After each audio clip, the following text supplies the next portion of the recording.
dit que cette parole nous rapproche davantage de toi, que cette parole puisse fortifier ton peuple, que cette parole donne encore la vie à tous ceux qui nous suivent. Père, manifeste-toi au travers de cette parole, afin que la gloire te soit rendue.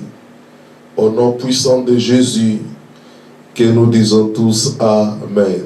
Amen. Amen. Amen. On acclame encore très fort le Seigneur, on acclame encore le Seigneur, on acclame Jésus, on acclame Jésus. Alléluia. Amen. Alléluia. Amen. Bien-aimés, nous bénissons encore Dieu cet après-midi pour l'honneur qu'il nous fait, pour l'opportunité qu'il nous accorde d'être encore dans sa maison. Vous savez, beaucoup n'ont pas trouvé l'intérêt, mais toi et moi, Dieu nous a fait encore cette faveur. Et au nom de cette faveur, nous sommes là, dans sa maison, pour ce grand jour, le jour de l'Éternel. Et c'est aujourd'hui que nous voulons commencer ce grand programme sur la spiritualité. Et nous disons encore merci à Dieu. Merci au Seigneur pour ce temps que nous allons passer dans sa maison et dans sa présence. C'est vraiment un bénéfice pour nous d'être là dans la présence de Dieu, d'être là dans la maison du Créateur. Les affiches étaient sur les réseaux sociaux, c'est-à-dire vous avez tous vu les thèmes que nous allons aborder pendant ces 2 jours, aujourd'hui et demain dans notre culte dominical. Nous allons parler pendant ces 2 jours sur la spiritualité, une nécessité pour l'Église du XXIe siècle.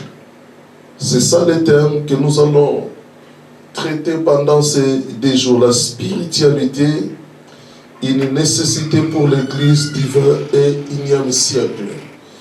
Et bien aimé, nous allons traiter 5 grands points qu'on a énumérés. Donc, c'est-à-dire dans le premier point, nous allons voir les caractéristiques de l'Église du XXIe siècle.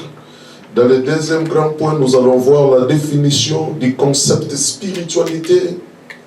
Et dans le troisième grand point, nous allons voir l'importance de la spiritualité aujourd'hui. Et dans le quatrième grand point, je traiterai ce sujet sur les domaines qui conduisent à la spiritualité. Je vais parler sur les 6 domaines de la spiritualité. Et dans le 5e grand point, nous allons faire la conclusion de notre message. Amen. Bien-aimés, nous serons richement bénis pendant ces 2 jours dans la maison de Dieu. La spiritualité, une nécessité pour l'Église du XXIe siècle. Bien-aimés, je prends le premier point, là où je vais déjà commencer à parler, sur les caractéristiques de l'Église du XXIe siècle. Quelles sont les caractéristiques de cette Église que nous appelons l'Église du XXIe siècle, c'est-à-dire l'Église d'aujourd'hui? C'est quoi les caractéristiques? Comment nous caractérisons l'Église de notre temps? Comment nous pouvons caractériser? Comment on peut analyser l'Église d'aujourd'hui? Bien-aimés, suivez-moi attentivement. Même vous qui êtes en ligne, sur TikTok, sur YouTube, et écoutez attentivement. L'Église d'aujourd'hui présente quelques caractéristiques. Faute du temps, je vais rapidement énumérer au moins 5. Parce que nous allons continuer, il y a beaucoup de points à traiter. La première caractéristique de l'Église du XXIe siècle, je dis l'Église, première caractéristique, l'Église du XXIe siècle est déconnectée de toutes les réalités spirituelles fondamentales. Ce que nous constatons aujourd'hui, ce que nous remarquons aujourd'hui, l'Église du XXIe siècle est déconnectée. C'est une Église qui est déconnectée de toutes les réalités spirituelles fondamentales. Bien-aimés, ce n'est pas nous qui avons commencé cette vie, que nous appelons spirituelle ou chrétienne. Cette vie a commencé, bien-aimés, depuis la Pentecôte. Le Saint-Esprit était descendu. Nous sommes dans le livre des Actes chapitre 2. Et lorsque le Saint-Esprit était descendu, une communauté était née, appelée l'Église du premier siècle, ou l'Église primitive. Et la communauté là avait posé déjà des bases sur la vie chrétienne. Cette communauté là était gérée par des apôtres qui sont nos pères, et des bases étaient déjà posées. Mais aujourd'hui, nous voyons, bien aimés dans le Seigneur, l'Église d'aujourd'hui, au lieu de rester sur la continuité de ce que les apôtres avaient commencé, de ce que les apôtres avaient bâti, aujourd'hui, il y a des bavures. Aujourd'hui, il y a, bien aimés dans le Seigneur, il y a une grande différence entre cette Église que nous sommes censés continuer et l'Église que nous voyons aujourd'hui. Raison pour laquelle la première caractéristique de l'Église du XXIe siècle, l'Église d'aujourd'hui est déconnectée de toutes les réalités spirituelles fondamentales. L'Église a perdu des bases. L'Église a perdu, bien-aimé dans le Seigneur, les fondements. L'Église a perdu tout cela. Raison pour laquelle l'Église d'aujourd'hui, c'est une Église que l'apôtre Paul même, par la suite, est venu condamner. Nous sommes dans Colossiens chapitre 3, le verset 1er jusqu'au verset 3. Colossiens chapitre 3. Colossiens chapitre 3, je lis à partir du premier verset jusqu'au verset 3. Colossiens 3, 1 à 3. L'apôtre Paul dit ceci: si donc vous êtes ressuscités avec Christ, recherchez les choses d'en haut. Lorsque l'apôtre nous demande de chercher les choses d'en haut, parce que le constat était amer, l'Église d'aujourd'hui, bien aimé, cherche les choses terrestres. L'Église d'aujourd'hui s'intéresse aux choses de la terre, aux choses d'en bas. Et l'apôtre Paul nous interpelle en disant: si donc vous êtes ressuscités avec Christ, cherchez les choses d'en haut, où Christ est assis à la droite de Dieu. Affectionnez-vous aux choses d'en haut, et non à celles qui sont sur la terre. Car vous êtes morts, et votre vie est cachée avec Christ. Avec Christ, votre vie est cachée avec Christ en Dieu. Bien-aimé, l'apôtre Paul avait fait cette remarque, avait fait ce constat, que l'Église d'aujourd'hui, c'est une Église, au lieu de chercher les choses d'en haut, au lieu de chercher les choses du ciel, mais l'Église d'aujourd'hui s'attarde à chercher les choses de la terre. Les choses de la terre, c'est de futilité. Les choses de la terre, c'est tout ce qui est déconnecté. C'est tout ce qui est en opposition, bien-aimé dans le Seigneur, aux choses célestes. Et l'apôtre avait déjà commencé à dénoncer l'Église de ce temps. L'Église qui est déconnectée de toutes les réalités spirituelles fondamentales. Aujourd'hui, s'il faut voir l'Église que l'apôtre Jacques avait dirigée, et l'Église d'aujourd'hui, nous voyons, bien-aimé dans le Seigneur, vraiment, il n'y a pas match, il n'y a pas photo. Donc, la conclusion est que l'Église d'aujourd'hui est déconnectée de toutes les réalités spirituelles fondamentales. Ce qui se faisait à l'Église primitive, ce n'est pas ce que nous nous reproduisons aujourd'hui. Ce que les apôtres avaient enseigné, ce n'est pas ce que nous nous enseignons aujourd'hui. Ce que les apôtres faisaient, ce n'est pas ce que nous faisons aujourd'hui. Tout ce qui s'est passé à l'Église primitive, bien-aimés dans le Seigneur, Une église qui était connectée aux réalités spirituelles fondamentales. Une église qui était bâtie sur Christ, bâtie sur les rocs, bâtie sur les rochers, bâtie sur la parole de Dieu. Mais l'église d'aujourd'hui, l'église du 21e siècle, est déconnectée, bien-aimée dans le Seigneur, de toutes ces réalités-là. Alléluia. Deuxième caractéristique de l'église de notre temps. Je dis l'église du 21e siècle est gérée selon la pensée humaine. L'église d'aujourd'hui est gérée selon la pensée humaine. C'est-à-dire, dans l'église d'aujourd'hui, c'est la pensée humaine qui dirige. C'est un homme qui dirige. C'est un homme qui gère. Bien-aimé dans le Seigneur, je ne vous dis pas que l'église primitive était gérée par des fantômes, était gérée par des extraterrestres. Non, l'église primitive était gérée aussi par un homme, à la personne de Jacques, l'apôtre, le pasteur de l'église de Jérusalem. Mais bien aimé, tout ce qui se faisait au sein de cette église était l'inspiration de Dieu, était l'orientation de Dieu, était l'inspiration du Saint-Esprit. C'est le Saint-Esprit qui donnait des directions, des directives. C'est le Saint-Esprit, bien aimé, qui gérait cette église au travers des apôtres. Ils utilisaient les apôtres, bien aimés, pour gérer son église. Parce que l'église n'appartient pas à un homme. L'église appartient à Christ.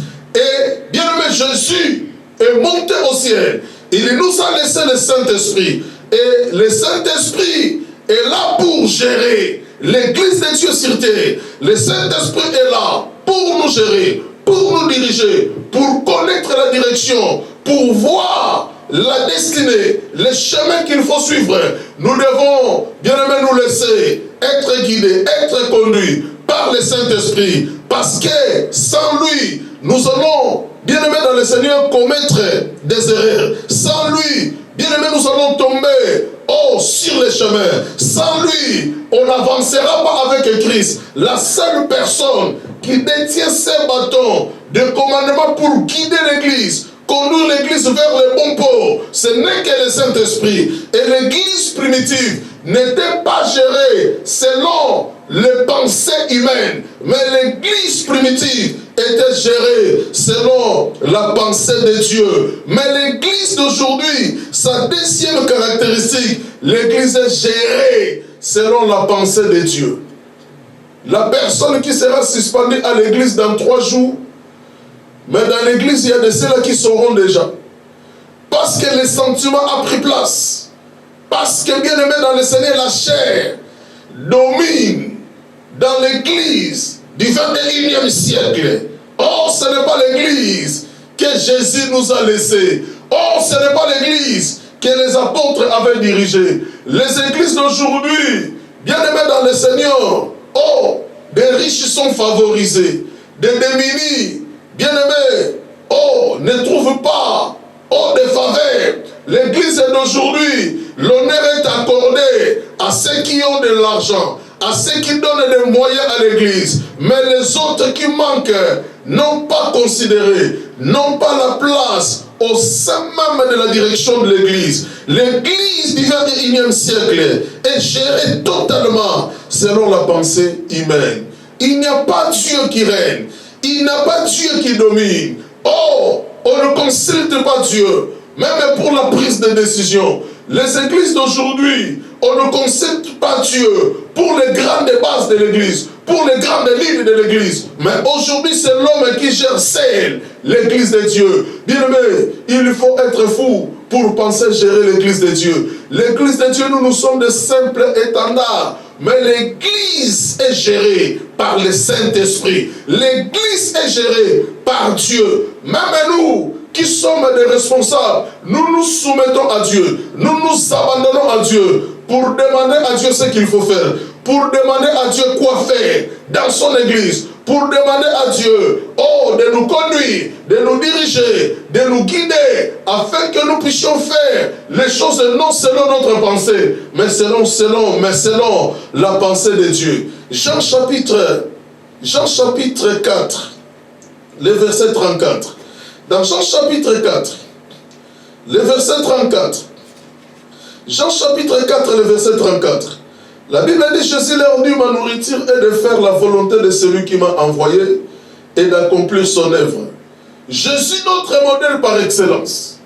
Jésus, notre maître, notre Dieu, notre Seigneur.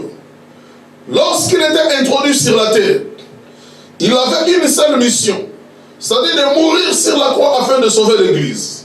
Et c'était quoi l'objectif de sa mission? C'était pour accomplir la volonté de son Père.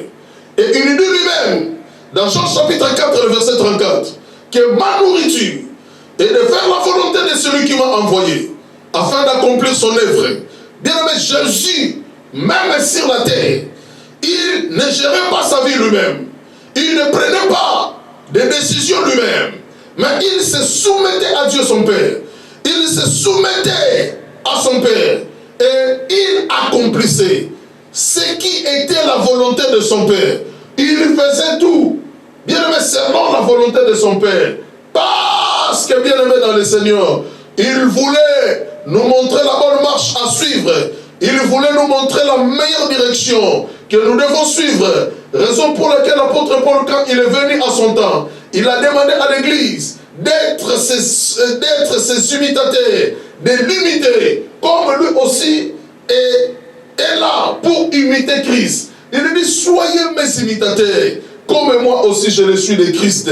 Jésus n'a pas fait sa volonté. Il était monté sur la croix, bien-aimé, sur ordre de Dieu, selon la volonté de son Père. Il a donné sa vie sur la croix, bien-aimé, pour accomplir la volonté de Dieu, pour accomplir la volonté de son Père. Mais la seconde caractéristique que nous constatons dans les assemblées d'aujourd'hui, dans l'église du 21e siècle, c'est une église qui est gérée aujourd'hui selon la pensée humaine. Il y a la chair qui domine, il y a la colère qui domine, il y a des sentiments qui dominent. Nous gérons l'église aujourd'hui selon nos émotions. Oh, bien-aimé dans le Seigneur, si ce jour-là, oh, il y a beaucoup d'argent à l'église, bien-aimé, nous faisons des programmes qui ne sont pas inspirés, qui ne sont pas guidés par le Saint-Esprit. S'il n'y a rien, nous cherchons, nous essayons de créer nous-mêmes des programmes,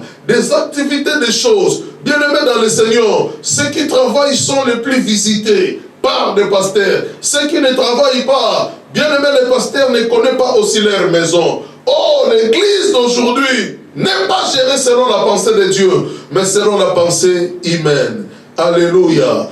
Troisième caractéristique de l'église du 21e siècle, c'est quoi? L'église de ce temps, c'est une église en sommeil. L'église de ce temps, l'église du 21e siècle, c'est une église en sommeil.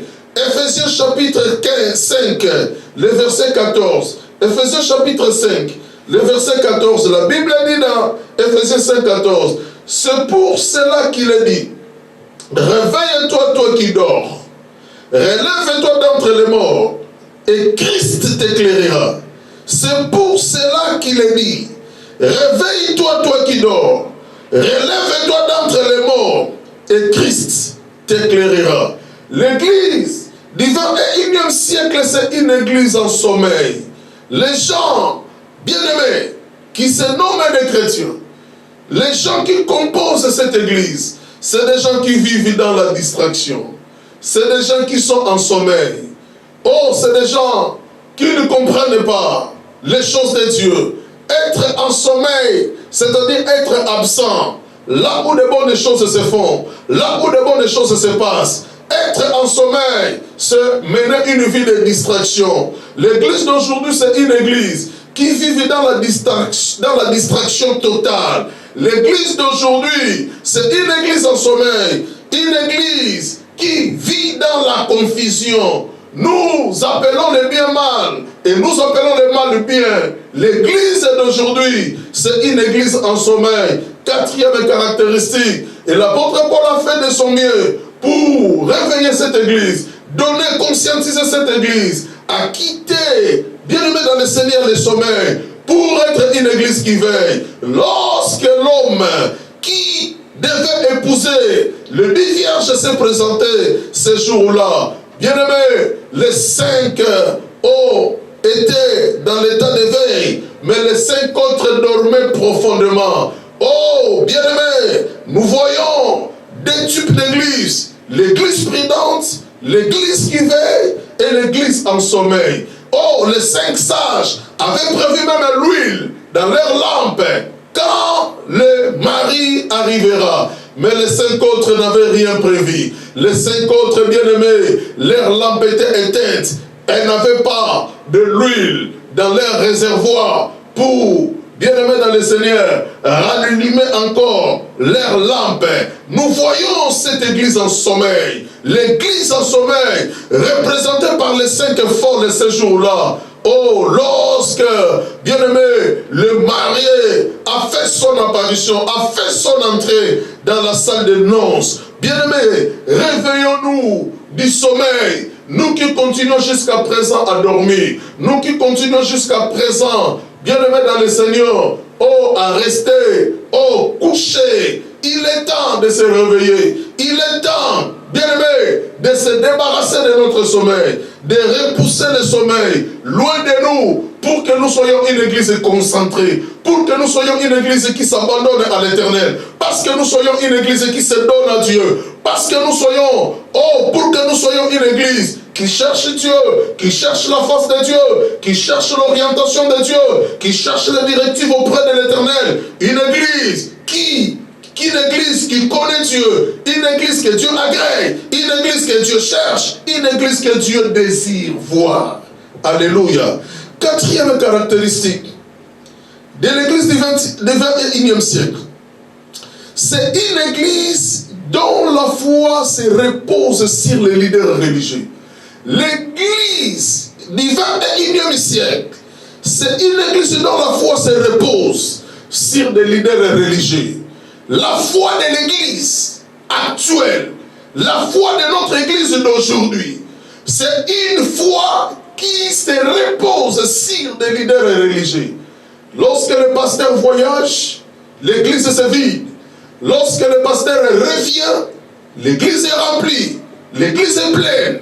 Lorsque le pasteur est bien-aimé dans le Seigneur en vacances, les gens aussi trouvent plaisir à rester dans leur maison. Mais si le pasteur est là, bien-aimé, nous sommes là. L'église du 21e siècle, c'est une église qui repose sa foi sur des leaders religieux. Les gens ne savent pas qu'ils peuvent prier dans leur maison et que Dieu exauce leurs prières. Les gens croient pour être exaucés, il faut venir demander la prière auprès de l'homme de Dieu.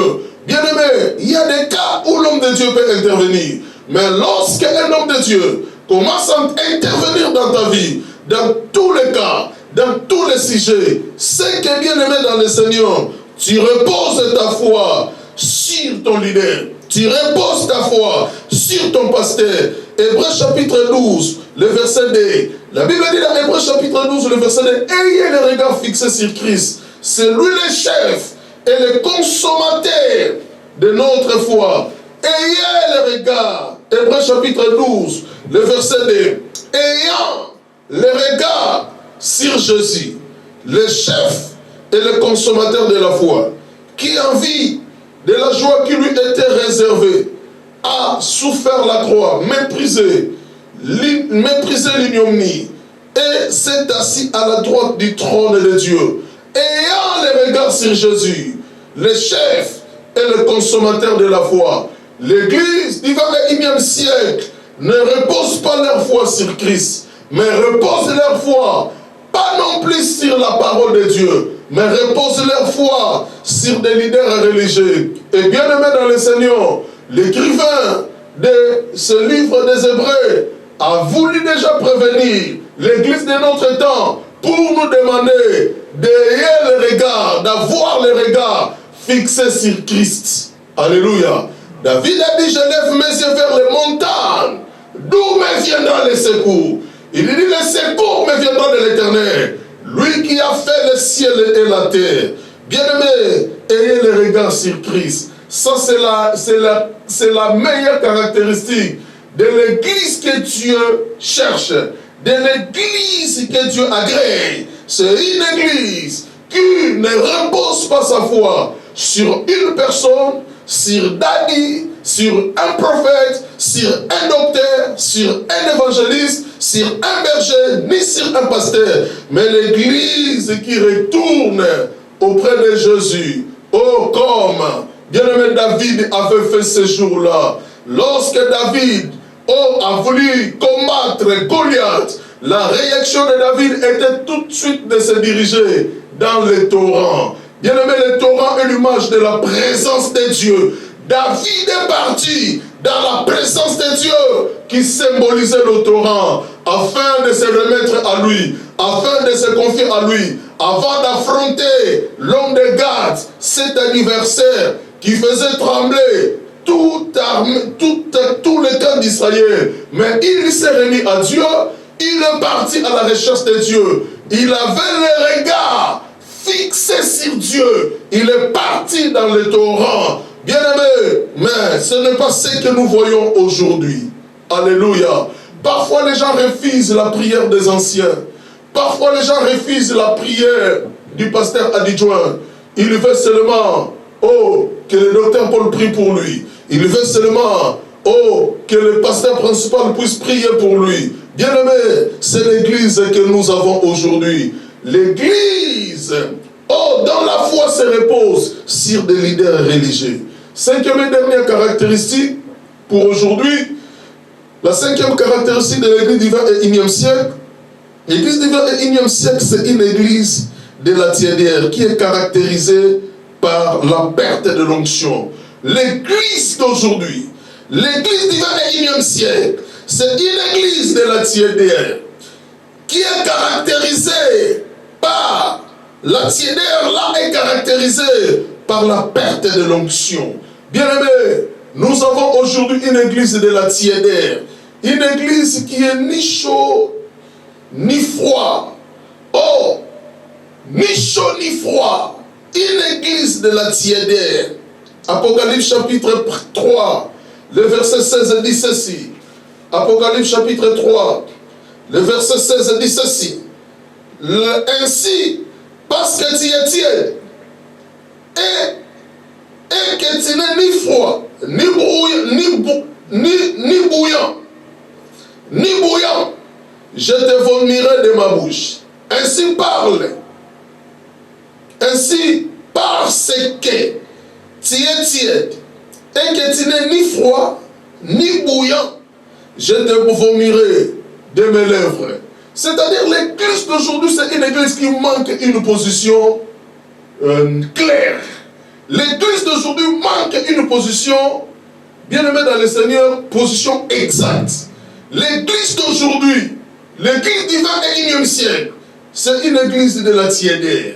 C'est une église caractérisée, l'église de la tiédière est caractérisée toujours par la perte de l'onction, perte de la grâce de Dieu, perte de la puissance de Dieu, perte de l'impactation de Dieu, perte de la main de Dieu, perte de la puissance de Dieu. L'église de la tiédière est une église, bien-aimé dans le Seigneur, l'apôtre Jean dit, si tu es ni chaud, ni bouillant, le Seigneur te vomira.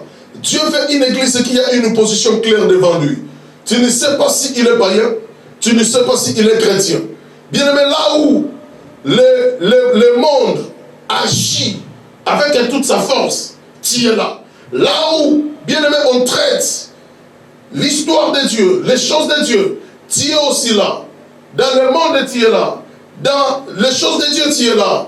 Et dans le mensonge, tu es là. Dans les tromperies, tu es là. Dans la tuerie, tu es là. Dans tout le mal, tu es là. À l'église aussi, tu es là. Donc l'église du XXIe siècle est caractérisée par cette cinquième chose, cinquième caractéristique. C'est une église de la tiédière. Une église qui n'a pas une position devant Dieu. Une église qui n'a pas, bien-aimé dans le Seigneur, qui n'a pas une place fixe devant Dieu. Une église qui manque la sincérité. Une église, bien-aimé, une église qui tâtonne encore. Une église qui n'a pas encore pris une décision. Une église qui n'a pas encore pris la décision de suivre Dieu. Mais Josué chapitre 24, le verset 15. Oh, Josué a dit, si vous ne vous trouvez pas bon de servir Dieu, choisissez aujourd'hui qui vous allez servir. Mais une seule chose est vraie. Moi, Josué et ma maison, nous servirons l'Éternel. Donc Josué avait une position claire devant lui. Mais nous, aujourd'hui, l'église manque la position. Il y a qui, parfois, la personne dit, je pars à un concert. Il y a qui, peut-être, la personne a dit, je pars visiter un ami. Bien aimé, une église qui a la position devant Dieu, d'abord Dieu, les restes après. N'importe quel programme qui, bien aimé dans le Seigneur, touchera les programmes de Dieu. Bien aimé, le choix est clair. Je n'ai même pas besoin de réfléchir. Je dois venir à l'église. Alléluia.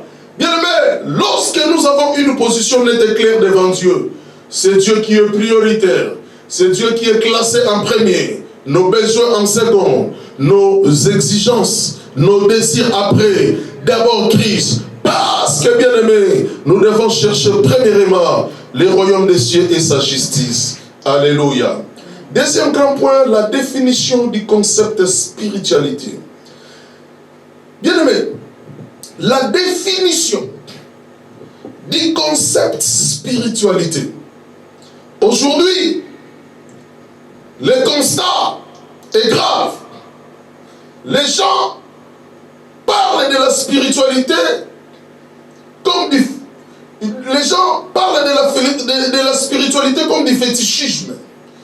Les gens, même qui enseignent, même qui prêchent, lorsqu'ils prononcent le mot spiritualité, ils pensent aux choses qui nous font peur. Que je prends de l'eau, je prie, je mets une goutte d'huile d'olive, je te dis bois. Donc les gens confondent la spiritualité au sentiment, la spiritualité aux choses que les gens font aujourd'hui. On te demande de venir avec une bouteille d'eau. On met du sel dedans. On te dit, comme tu es malade, lave-toi avec. C'est la spiritualité. Bien aimé, ne confondons pas des termes. Ne confondons pas des choses. La définition du concept spiritualité. Je dis ceci. La spiritualité, c'est tout ce qui est lié à l'esprit. La spiritualité, c'est tout ce qui est lié à l'esprit. Tout lien avec l'esprit. C'est ça la spiritualité. Lorsque nous parlons de la spiritualité, ne sois pas confus. La spiritualité, c'est pour dire tout simplement tout ce qui est lié à l'esprit. La spiritualité, c'est tout ce qui... C'est tout ce qui touche à l'esprit. Amen. La spiritualité, c'est tout lien avec l'esprit. C'est ça que nous appelons la spiritualité. Lorsque tu attends spiritualité, toi vois l'esprit. C'est-à-dire, on fait la spiritualité, c'est faire allusion à l'esprit. Amen. Donc, la spiritualité, c'est l'esprit, c'est de l'esprit que la spiritualité se manifeste. Amen. De sorte que la spiritualité se manifeste par l'esprit. Donc, lorsque nous parlons sur la spiritualité, bien aimé, c'est tout ce qui touche à l'esprit. Amen. Amen. C'est quoi l'esprit? L'esprit, quand Dieu a créé un homme, il lui donne à l'homme, bien aimé, 3 parties. Il lui donne à l'homme 3 positions. Il y a le corps, il y a l'âme et il y a l'esprit. Et quand nous parlons de la spiritualité, nous ne voyons pas l'âme, nous ne voyons pas le corps, mais nous voyons tout ce qui a trait à l'esprit.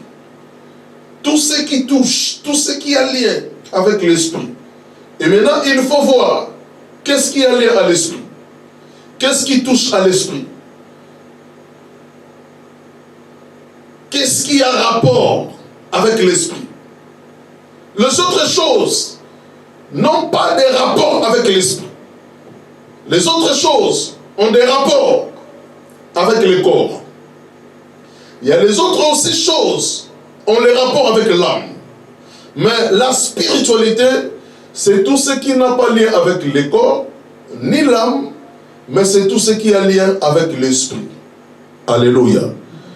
L'apôtre Paul dit ça dans 1 Thessaloniciens chapitre 5, le verset 23.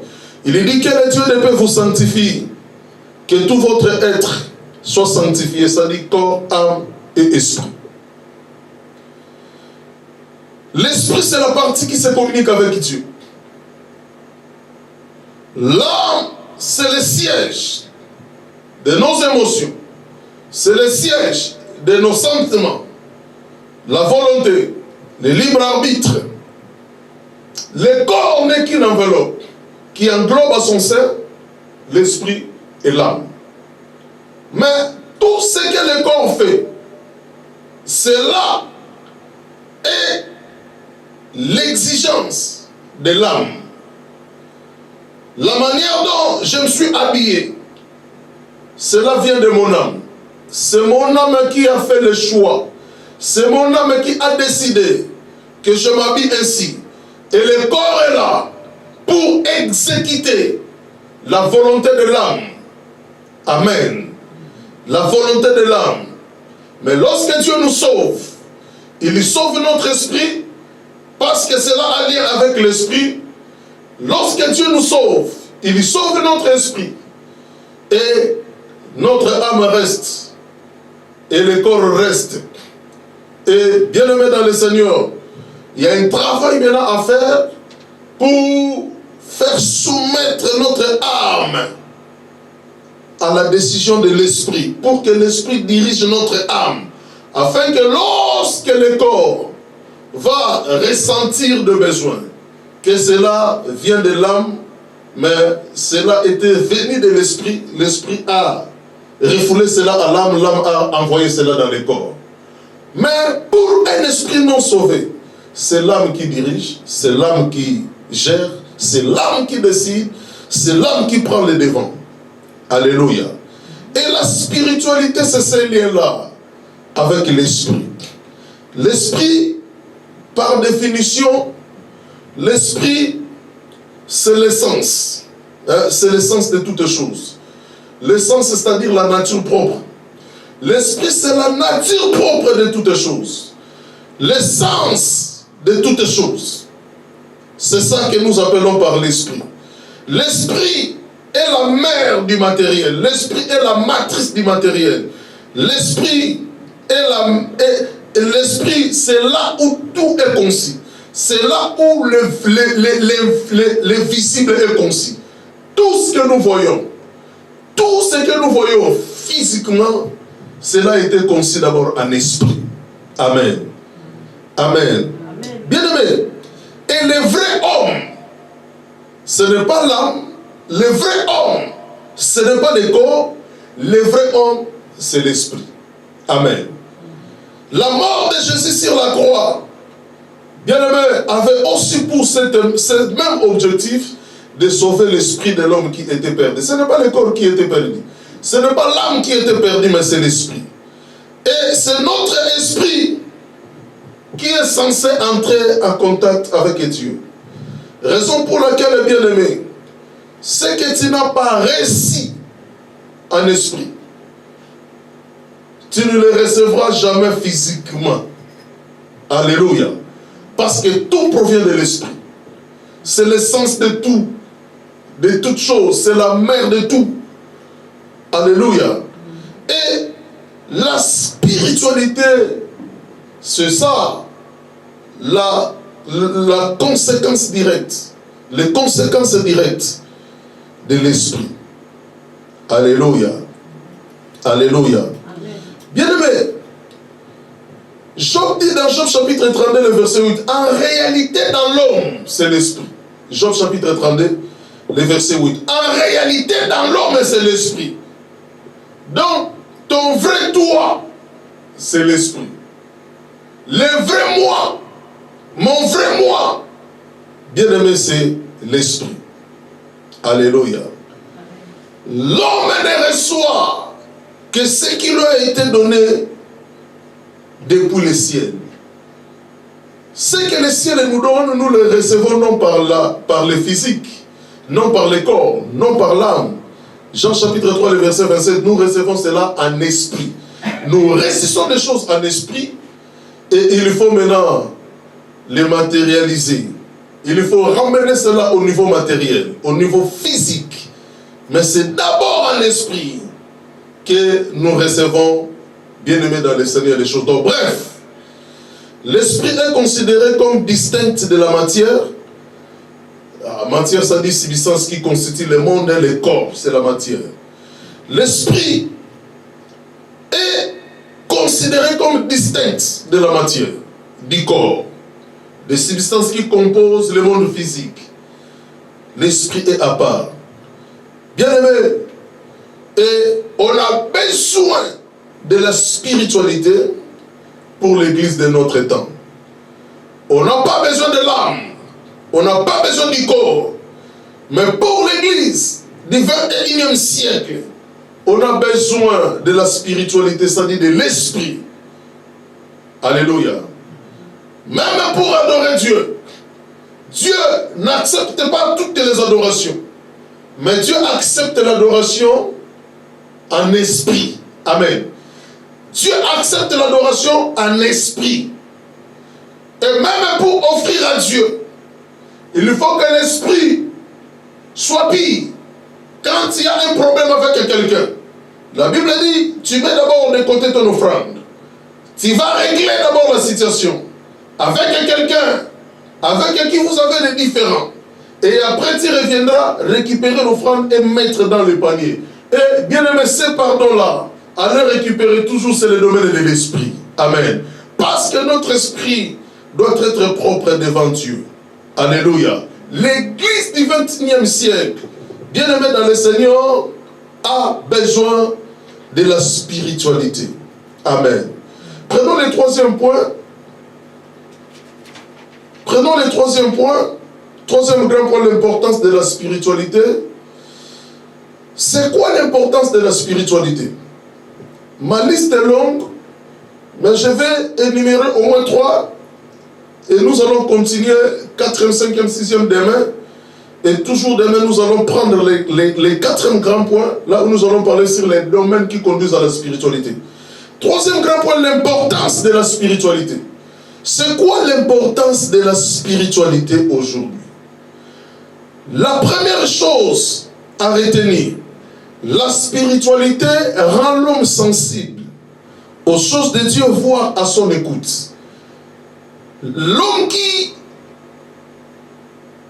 dégage, qui vit la spiritualité, l'homme qui est dans la spiritualité, la première des choses que nous allons remarquer, constater, la spiritualité rend l'homme sensible aux choses de Dieu, même à son écoute. L'homme qui est dans l'univers de la spiritualité, qui vit dans ce monde-là de la spiritualité, la première des choses, il sera sensible à l'écoute de Dieu et sensible aux choses de Dieu. Tout ce qui a trait à Dieu, tout ce qui concerne Dieu, tout ce qui concerne les choses de Dieu, tu seras sensible si tu vis dans l'univers de la spiritualité. Mais lorsque les choses de Dieu ne te disent rien, ne te disent rien, lorsque les choses de Dieu ne te fait pas chaud au cœur, lorsque les choses de Dieu, bien aimé, il n'y a rien qui bouillonne en toi, sache-le que tu ne vis pas encore dans l'univers de la prospérité, dans l'univers de la spiritualité. Celui qui mène dans cet univers de la prospérité, de la spiritualité, il sera sensible aux choses de Dieu. Amen. Il y a qu'il viendra. Il y a séminaire, il viendra. Donc, dans l'univers de la spiritualité, bien aimé, c'est facile de voir les gens qui sont dans ce cercle de la spiritualité. l'église, on ne fera pas de suivi, on ne va pas l'appeler, on ne va pas le forcer, mais il sera là, régulièrement là, présent là, dans tout ce que nous organisons, dans tout ce que nous faisons, il sera très sensible. Mais les gens d'aujourd'hui sont insensibles, bien-aimés aux choses de Dieu, voire à l'écoute de Dieu. Bien-aimés, oh, je vous encourage de vivre dans cet univers de la spiritualité. Tous ceux qui viennent à l'église ne vivent pas dans l'univers de la prospérité, dans l'univers de la spiritualité. Très peu est dans cet univers, mais beaucoup de gens sont en dehors de la spiritualité. Raison pour laquelle, bien aimé, on peut négliger la parole, on peut négliger les choses de Dieu, on peut négliger tout ce qui a trait à l'église. Mais nous autres, bien aimés, on est sensibles aux choses de Dieu. Pourquoi? Parce que nous vivons dans cet univers-là, bien aimé, dans cet univers de la prospérité. Pourquoi je dis toujours prospérité? Pourquoi? Parce que nous vivons dans l'univers-là de la spiritualité. Dans l'univers de la spiritualité te rendra sensible. J'arrive dans une église, la porte de Sia Kinshasa, chez le prophète Francis, et ce jour-là j'entends une annonce. On a besoin de 12 000 € pour faire ça pour l'église. J'ai mis l'offrande normale, mais je n'avais pas l'argent. Je suis rentré, mais j'étais mal à l'aise. J'ai dit, il faut faire ça pour l'église.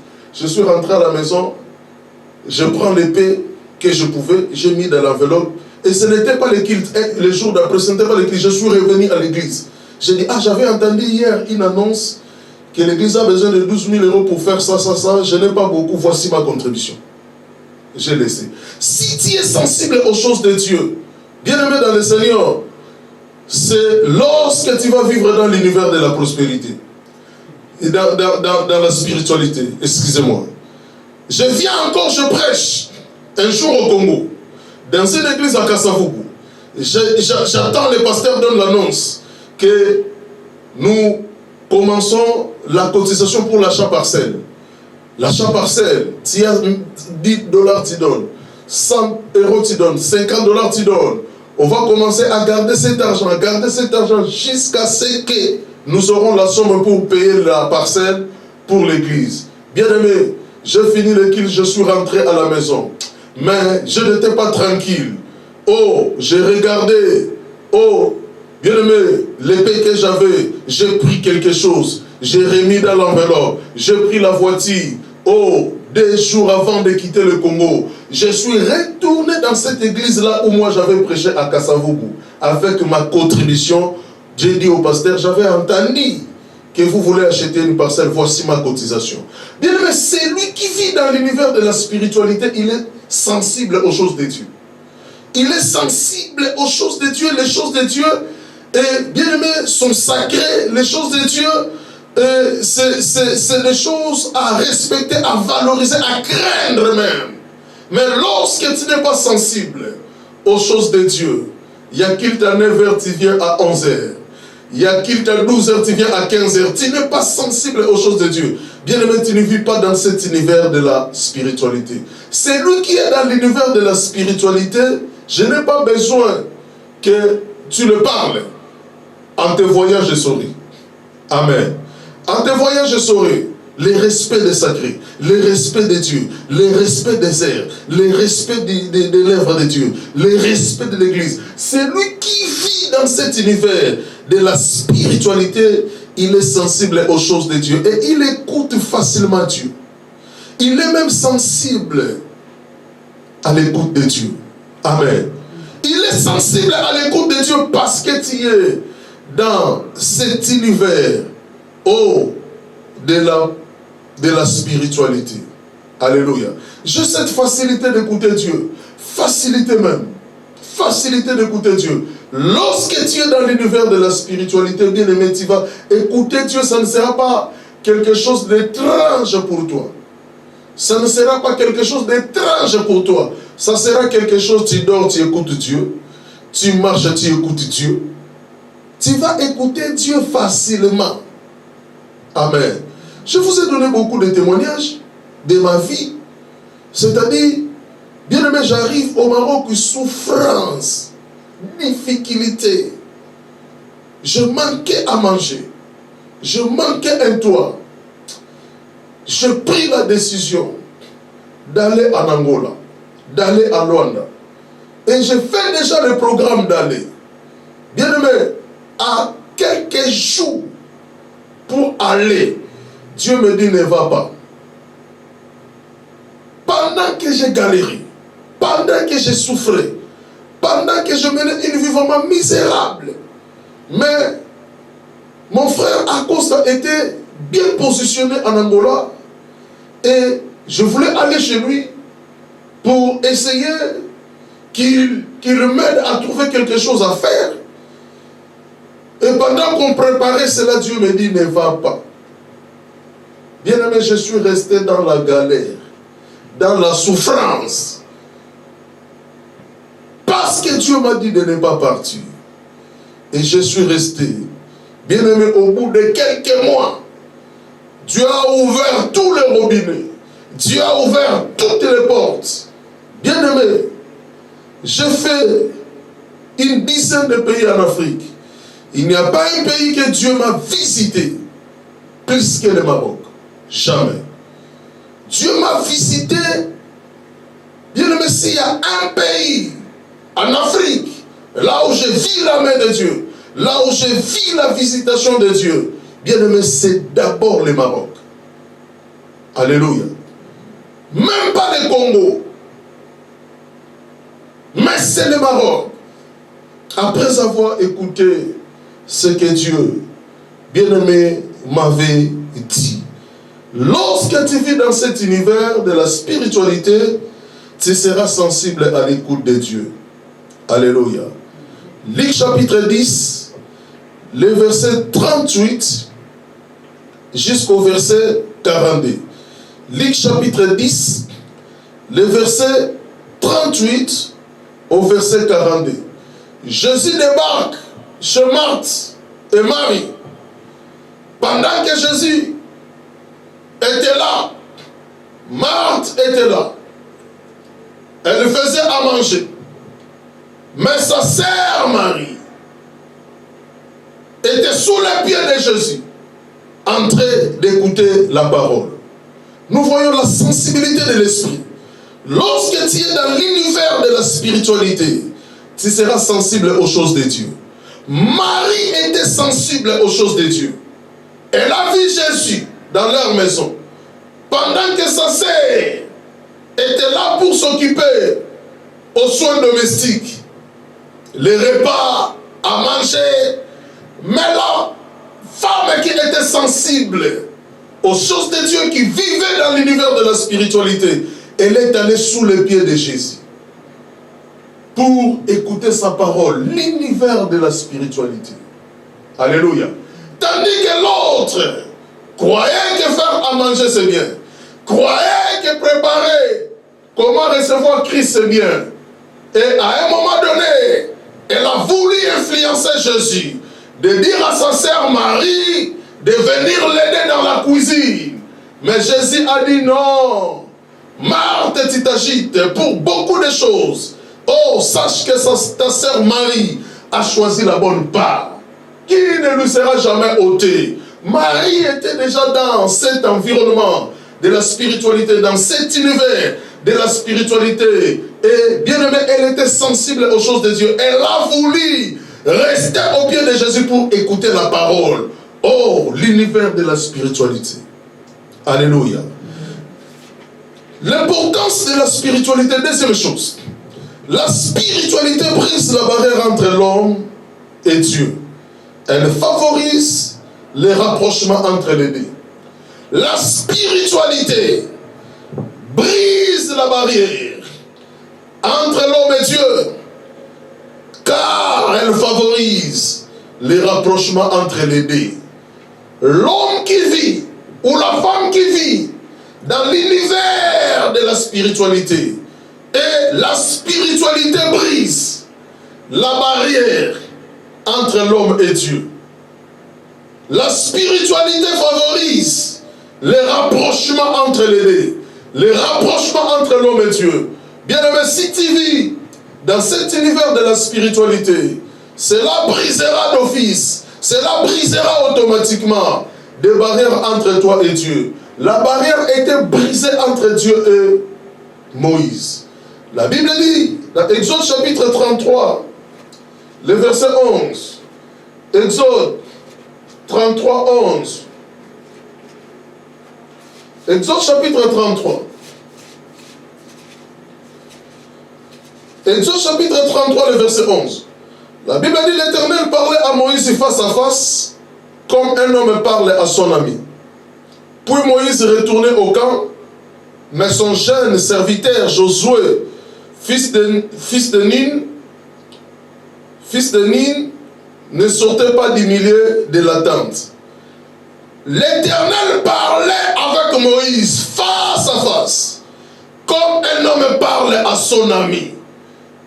Pas de barrière, pas de protocole. La spiritualité brise des protocoles. La spiritualité brise la barrière entre l'homme et Dieu. Et cela favorise les rapprochements entre les deux. Les rapprochements entre Dieu et l'homme. Bien aimé, si tu es dans l'univers de la prospérité, dans l'univers de la spiritualité, la barrière sera brisée entre toi et Dieu. Jésus avait appelé les disciples ses amis. Maintenant, je ne vous appellerai plus serviteurs, je vous appellerai amis. Donc, la barrière était brisée. Des protocoles étaient tombés entre Christ et les disciples. Pourquoi? Parce qu'ils se sont retrouvés dans l'univers, dans le monde de la spiritualité. Et cela avait brisé toutes les barrières. Cela avait brisé les protocoles. Parce que Christ a fait de leurs amis. Christ a fait de ses amis. Oh, Dieu a fait de Moïse, avait fait aussi de Moïse dans l'ancien temps. Bien-aimé dans le Seigneur, son ami. Et il pouvait lui parler face à face.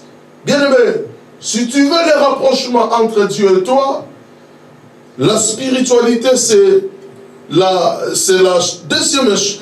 La spiritualité te permettra de te rapprocher de Dieu. La spiritualité te brisera la barrière entre toi et Dieu. Alléluia. Troisième chose, je vais m'arrêter ici aujourd'hui parce qu'on va finir dans 15 minutes. Troisième chose, l'importance de la spiritualité. La spiritualité permet à l'homme de contrôler son univers afin d'être intouchable face aux esprits maléfiques. La spiritualité permet à l'homme de contrôler son univers afin d'être intouchable face aux esprits maléfiques. Jérémie chapitre 1er, le verset 19. La Bible dit, toute arme forgée contre toi sera nulle et sans effet. Jérémie 1, 19. La spiritualité nous permet de contrôler notre univers afin d'être intouchable face aux esprits maléfiques. Bien aimé, il y a le monde de Dieu que nous appelons par son royaume, le royaume de Dieu, et le monde des ténèbres. Les deux mondes sont en confrontation. Les deux mondes sont en combat. Les deux mondes s'envoient des pics, des attaques réciproquement. Mais, qu'est-ce qui se passe? Où toutes les personnes qui baignent dans cet univers de la spiritualité. La spiritualité nous permet de contrôler notre monde, notre territoire, notre univers, afin d'être intouchable devant des forces maléfiques. Bien aimé, moi là où je vis, s'il y a une attaque qui arrive, je le pressens. Je le ressens. Et je ressens qu'il y a quelque chose ne va pas bien quelque part. Et je dois prendre des dispositions. Il y a des attaques même que je vois directement comme ça, clairement, je vois l'attaque. Amen. Lorsque tu vis dans l'univers de la spiritualité, cela te permettra de contrôler aussi ton univers à toi, afin d'être intouchable devant des esprits maléfiques. Amen. Ils vont, bien-aimés dans le Seigneur, lancer des flèches sur toi, mais tu ne seras pas atteint. Alléluia. Bien-aimé, la spiritualité nous aide à contrôler notre monde. Oh, l'intrus, oh, ne viendra pas dans ton monde parce que tu es déjà dans la spiritualité. La spiritualité ouvre les yeux, la spiritualité ouvre les oreilles, la spiritualité, oh, ouvre, bien aimé, les sens spirituels dans la vie de la personne et cela va te permettre de contrôler ton univers. Amen. Si tu n'arrives pas, en tant qu'enfant de Dieu, à contrôler ton univers, sache-le qu'il y a un problème au niveau de ta spiritualité que tu es appelé à régler, que tu es appelé à résoudre, que tu es appelé, bien-aimé dans le Seigneur, oh, à soigner. Amen. Moi, on m'attaque aussi, on me combat aussi. Et quand il y a un combat, dans mon esprit, je vois. Et même si dans mon esprit, je ne vois pas, mais je dois sentir qu'il y a quelque chose qui se prépare contre moi. Et je dois me réveiller pour contrecarrer cela. Bien-aimé, pourquoi?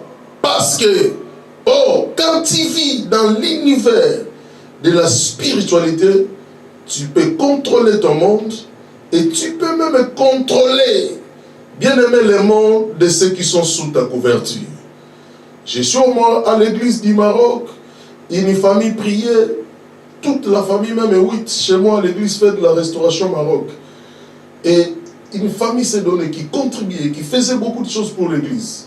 Et un jour, je prêchais, j'ai dit à la famille, cette année vous allez tous partir en Europe. Et bien aimé, l'année-là, toute la famille était partie en Europe.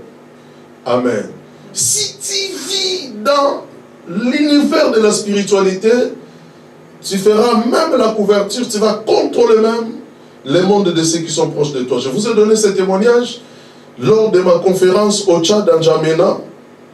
Et bien aimé dans le Seigneur, un frère sort devant l'église, il me parle à l'oreille pour me dire je suis sidéré, j'ai le VIH. Et bien aimé, il a dit ça doucement à l'oreille. Moi j'ai répété ça en public. J'ai dit, ses frères me disent ça. Je vais prier pour lui. Il sera guéri tout de suite. Et demain, il va aller faire l'examen. Et il sera négatif.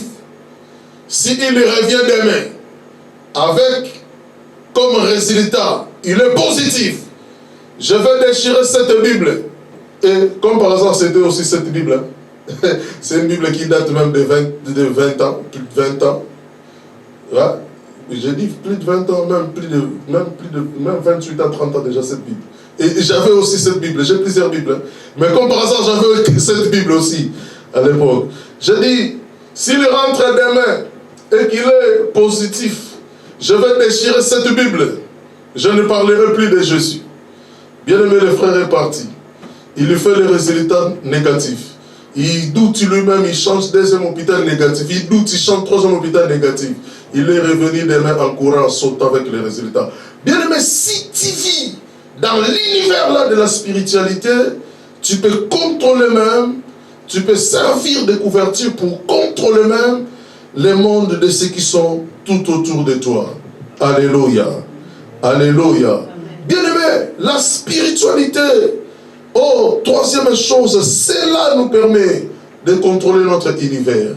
Demain, nous allons continuer à parler toujours sur l'importance de la spiritualité. Après, nous allons prendre notre quatrième grand point. Là, je veux parler sur des domaines qui conduisent à la spiritualité. Sans ces domaines, on ne parlera pas de la spiritualité. Sans ces domaines, il ne faut jamais dire que tu es dans l'univers de la spiritualité. Il y a des domaines qui nous conduisent à la spiritualité. Lorsque dans ta vie, tu constates, tu fais ça, tu fais ça, tu fais ça, tu fais ça, c'est-à-dire tu vis dans l'univers de la spiritualité. Et celui qui vit dans l'univers de la spiritualité, il va expérimenter ce que j'ai dit, l'importance de la spiritualité, que nous allons finir demain. Bien-aimé, prie le Seigneur, Que Dieu t'ouvre les sens. Que tu sois sensible aux choses de l'Esprit. Que tu sois sensible aux choses de Dieu. Selon le message de cet après-midi. Au nom de Jésus. Prions le Seigneur. Prions notre Dieu. Alléluia. Alléluia.